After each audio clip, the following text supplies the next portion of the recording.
जग्गू नाम का एक केला बेचने वाला हीरापुर गांव में अपनी पत्नी और बच्चों के साथ रहता था। जग्गू का परिवार सुबह जल्दी उठ जाता था। पापा, जब सोनू छोटा था तो ये अपने कच्चे में सुसु कर लेता था ना।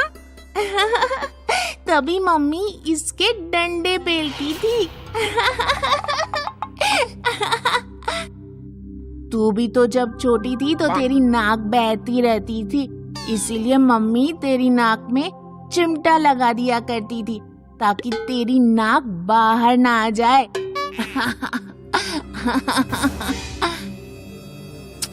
ठीक है बच्चों, अब एक दूसरे का मजाक बनाना बंद करो और जाकर नहा लो। जग्गू सुबह सुबह मंडी जाकर केले खरीद लेता।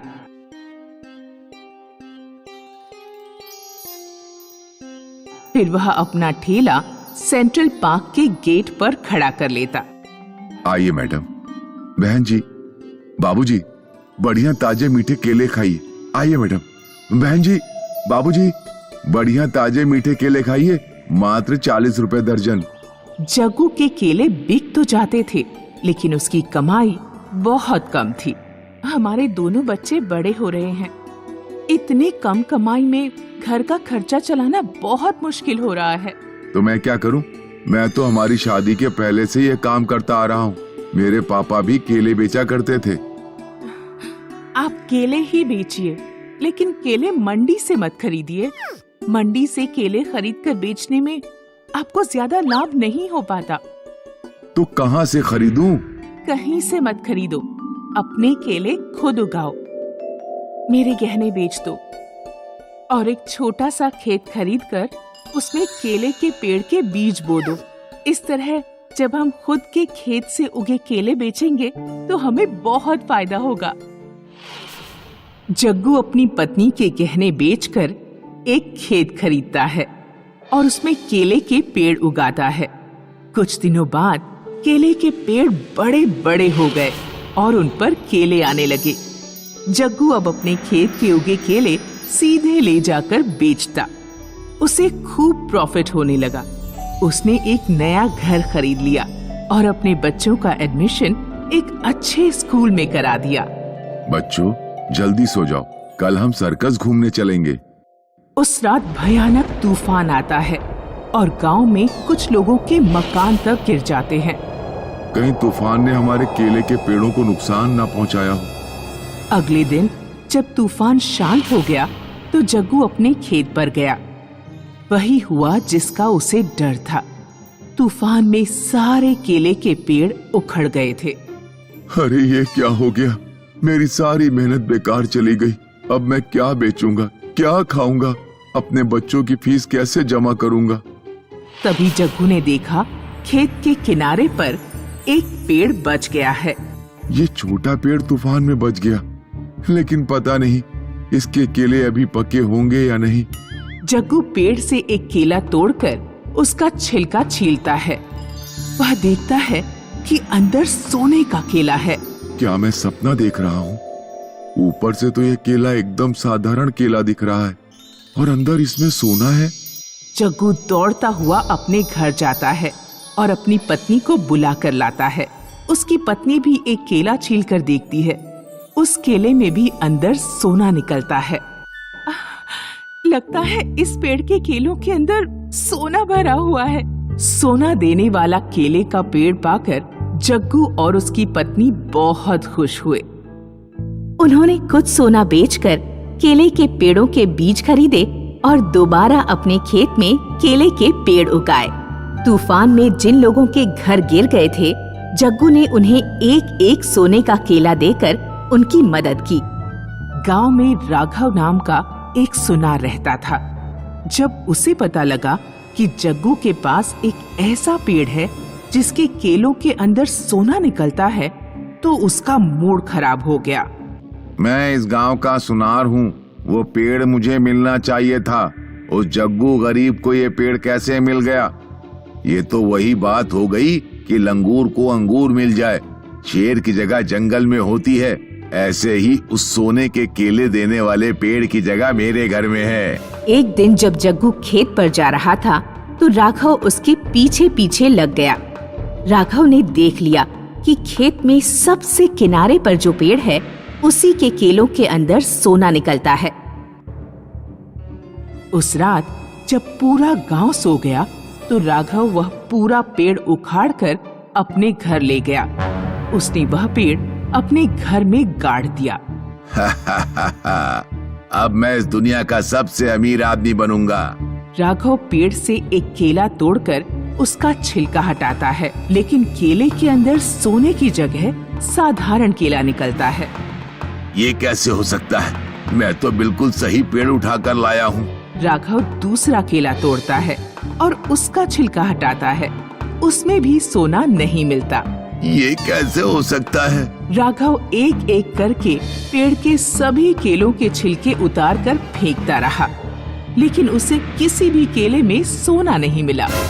राघव को बहुत क्रोध आ रहा था। सोना कहाँ है? जग्गू के खेत के सारे पेड़ ना उखाड़े तो मेरा नाम भी राघव पुनिया नहीं। राघव गुस्से में बिना देखे आगे बढ़ा।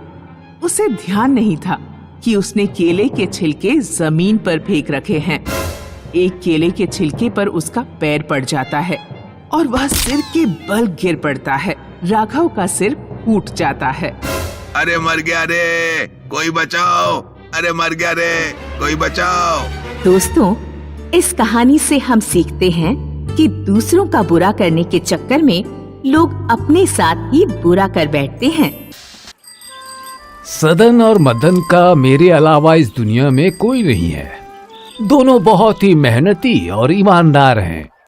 इनका खेत है और एक घर भी है। बहुत अच्छे। मेरी दोनों बेटियां भी सर्वगुण संपन्न हैं। दोनों एक ही घर में जाएं और साथ साथ रहें। मेरे लिए इससे अच्छी बात और क्या हो सकती है? तो ये मेरा वचन रहा कि आने वाली एकादशी के दिन हम मदन और सुषमा और सदन और प्रभा की शादी करेंगे। हाँ भाई साहब, ये बहुत खुशी की बात है। लीजिए, मुंह मीठा कीजिए। एकादशी के दिन सुषमा और मदन और प्रभा और सदन की शादी संपन्न हुई। पड़ोस की एक काकी ने उनका स्वागत किया। खुश रहो, खुश रहो। अगली सुबह दोनों सदन और मदन खेतों के लिए निकलने के लिए तैयार थे। सुषमा, मेरा खाना ले आओ। खाना बनने में थोड़ा वक्त लगेगा। आप दोनों खेत जाइए, मैं खाना वहीं ले आऊंगी। ठीक है। कुछ देर बाद प्रभा, प्रभा! हाँ दीदी, मेरे सिर में बहुत दर्द है। तुम ये बर्तन घस दो। ठीक है दीदी। आपका खेत तो बहुत बड़ा और उपजाऊ है। ये हमारे वर्षों की मेहनत का फल है। भाभी, इस गांव में सिर्फ हमारे खेत हैं, जहां साल के 12 महीने कुछ न कुछ उगते ही रहते हैं। ये तो बहुत अच्छी बात है देवर जी। चलिए, अब मैं चलती हूँ। प्रभा, ये क्या है? तुमने अभी तक घर साफ नहीं किया? वो दीदी, मैं घी बना रही थी। अभी घर साफ कर देती हूँ। तुम कोई भी काम समय पर नहीं करती। कुछ देर में शाम हो जाएगी। अभी तक घर गंदा पड़ा है। दीदी, मैं अभी कर देती हूँ। सुषमा का बर्ताव प्रभा के साथ बदलता जा रहा था। सुषमा को प्रभा से बहुत ईर्ष्या थी, इसीलिए वो उसे रोज जली कटी सुनाया करती। अब तो रोज सुषमा प्रभा से झगड़ने के बहाने ढूंढा करती थी। जल्द ही सदन और मदन को भी समझ आ गया था कि उनकी बीवियों के बीच तनाव बढ़ता जा रहा है। एक रात, ए जी, क्या सच में साल के 12 महीने आपके खेतों में फसल उगती है? हाँ, क्यों? ऐसा क्यों पूछ रही हो? ए जी, आप दोनों भाइयों में बड़े हैं, तो आपका खेतों पर ज्यादा हक हुआ ना? क्या मतलब तुम्हारा? मतलब ये है कि मैं इस घर में नहीं रहना चाहती हूँ। प्रभा और मेरे बीच रोज झगड़े होते हैं। ऐसा चलता रहा तो एक दिन हम दोनों एक दूसरे के दुश्मन बन जाएंगे। इससे तो अच्छा है कि हम कहीं और रहें। लेकिन हम कहाँ रहेंगे? हम लोग आपके खेतों में घर बना के वहीं रह लेंगे। आप एक काम कीजिए ना कि सदन भैया को ये घर दे दीजिए और वो खेत हम ले लेंगे। इससे भविष्य में भी कभी हमारे बीच में कोई झगड़ा नहीं होगा। बात तो तुम्हारी सही है।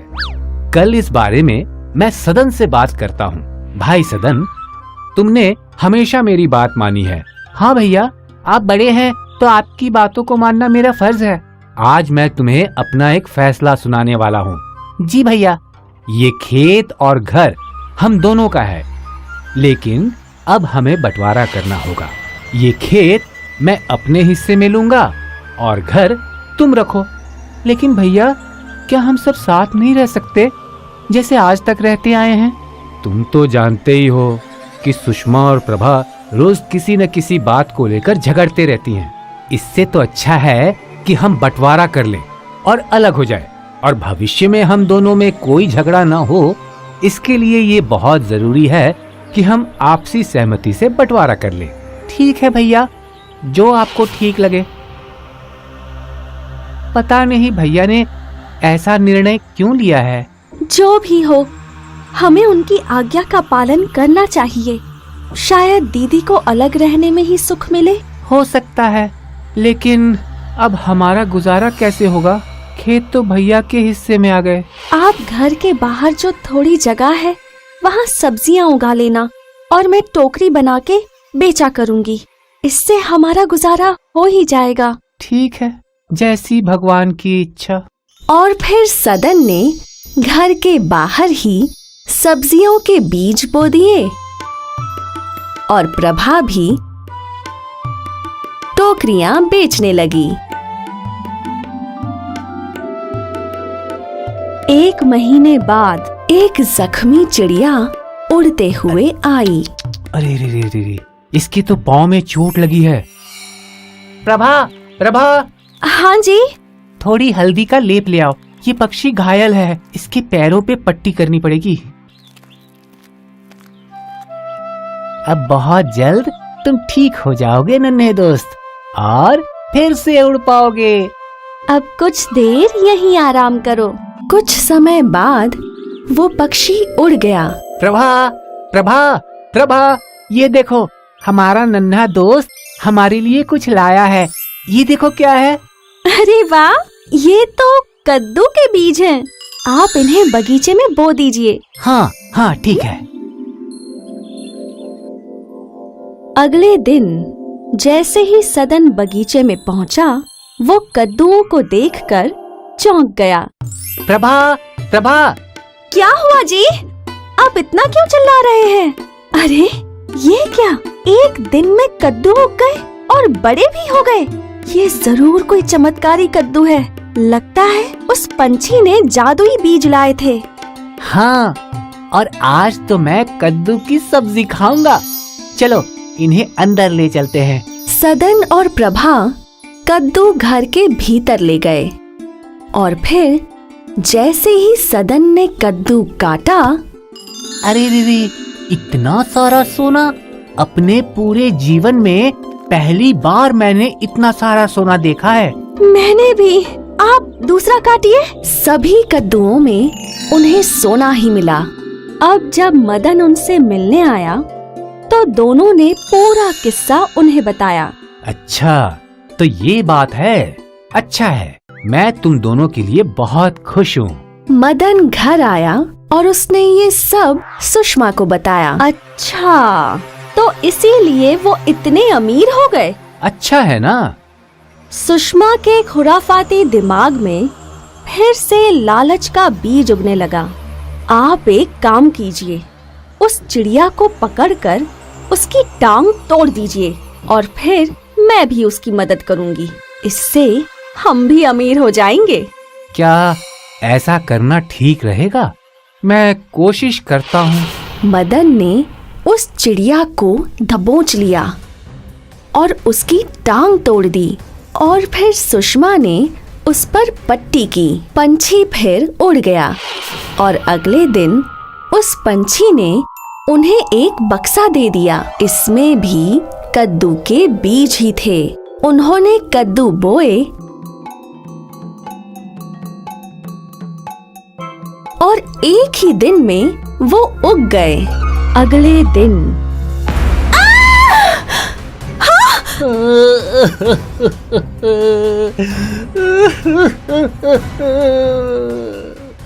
इसीलिए कहते हैं, जैसा बोओगे वैसा पाओगे। सुषमा ने लालच बोया और उसे बुरा फल मिला, और प्रभा ने अच्छाई बोई थी और उसे अच्छी जिंदगी का फल मिला। चिल्लू अपने आंगन के पेड़ पर चढ़कर आम तोड़ रहा था। ये लो माँ, ये भी और ये भी। अब बस हो गया चिल्लू, नीचे आ जाओ बेटा। माँ अभी आया, पहले कुछ और आम तोड़ लूं। चिल्लू ने बहुत सारे आम तोड़ लिए और पेड़ से नीचे कूद गया। चिल्लू खुशी खुशी आम खाने लगा। मीठे मीठे आम खाकर उसका चेहरा खिल गया था। चिल्लू, क्या तुम ये सारे आम अकेले ही खा जाओगे? नहीं माँ, ये तो बहुत ज्यादा हैं, आप भी लीजिए ना। चिल्लू की माँ ने भी आम खाना शुरू कर दिया। कुछ देर में दोनों का मन भर गया। अब बस, अब और नहीं खा सकती मैं। हाँ, मैं भी, पर अब हम इन आमों का क्या करेंगे? क्या कर सकते हैं? तुम्हारे बाबा भी यहाँ नहीं हैं, वरना वो इन सारे आमों को बाजार ले जाते और बेचकर पैसे ले आते। उसके लिए बाबा की क्या जरूरत है? मैं ही आम बाजार में बेच कर आता हूँ ना। तुम अभी छोटे हो, अकेले कैसे बाजार जाओगे? और कहीं जंगल में चोर लुटेरों ने लूट लिया तो? माँ, मैं सारे चोर लुटेरों की छुट्टी कर दूंगा। चलिए, मैं शाम तक आम बेचकर वापस आ जाऊंगा, ठीक है? नटखट चिल्लू आम की टोकरी सिर पर लादकर बाजार की ओर चलने लगा। लेकिन जैसा माँ ने बताया था, जंगल में 2 चोर बैठे थे। सो जा मेरे चोरों के राजा, सो जा ओए धूर्त इंसान। तूने मुझे धूर्त बोला? तेरी इतनी हिम्मत? नहीं गुरु, मैं तो आपकी तारीफ कर रहा था। तारीफ कर रहा था या गालियां दे रहा था? गुरु, वहाँ देखो, आपका शिकार आ गया। चिल्लू को अपनी ओर आते देख मोटू राम और गट्टू खड़े हो गए।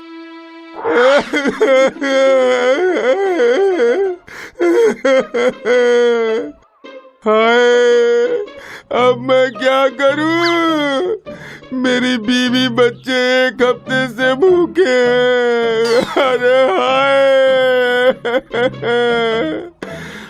मुझे तो मर जाना चाहिए। मैं अपने बीवी बच्चों को भर पेट खाना भी नहीं खिला सकता हूँ।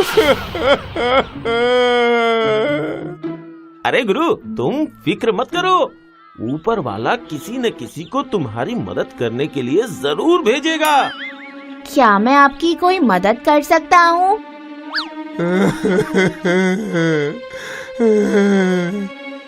क्या तुम हमें कुछ आम दे सकते हो खाने के लिए?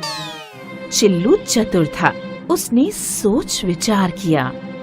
चाचा, मैं आपकी इससे भी ज्यादा मदद करना चाहता हूँ। मैं तो आपको सोने के सिक्के देना चाहता हूँ। हाँ? क्या तुम्हारे पास सच में सोने का सिक्का है? नहीं, लेकिन मैं आपको सोने के सिक्के दिलवा सकता हूँ। वो कैसे? मैं ये आम बाजार लेकर जाऊंगा और इनके बदले मुझे सोने के सिक्के मिलेंगे, जो मैं आपको दे दूंगा। इन आमों के बदले तुम्हें सोने के सिक्के देगा कौन? चलिए, मैं बताता हूँ, लेकिन आपको ये आमों की टोकरी अपने सिर पर ढोकर बाजार तक ले चलनी होगी, क्योंकि मैं छोटा बच्चा हूँ ना, मैं इतना भार नहीं उठा सकता। अगर आप ये टोकरी उठा ले तो वो सारे सोने के सिक्के आपके। ओए गट्टू, ये टोकरी उठा। क्या गुरु, मैं क्यों उठाऊं? सोने के सिक्के आपको मिलेंगे, आप उठाओ। तू मुझसे बहस करेगा? हैं? तेरी इतनी हिम्मत? छोड़ दो गुरु, छोड़ दो गुरु। उठाता हूँ।